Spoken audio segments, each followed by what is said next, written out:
Welcome to the Slop Temple. We pray this video helps. You start by positioning yourself low and balanced. This gives you quick micro adjustments. Place weight on the balls of your feet and bend knees so you can spring. Use an inside touch to softly receive the ball and immediately cushion it toward your preferred foot side. This is the first actionable contact that sets the penguin rhythm. Once done, scan the defender and the space ahead so you can choose whether to accelerate, stall, or initiate the lateral shimmy that follows. You now layer movement. Perform quick lateral shuffles while keeping the ball within 1 meter. This creates the penguin's deceptive sway. Alternate inside and outside touches to rotate the ball around your body, and time each touch with a short shoulder drop to sell the false direction. Make sure to vary touch intensity so the defender can't predict acceleration.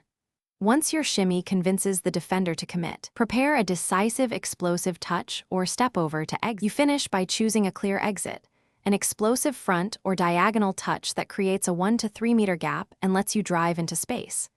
Commit your body weight forward the moment the ball moves. This prevents stalling and keeps momentum. If the defender clings, pull the ball back and pivot 90 to 180 degrees to reset possession. This is your troubleshooting option. Make sure to breathe, keep touches compact, and immediately look up to exploit the new lane. Thanks for watching. Consider subscribing if we helped you.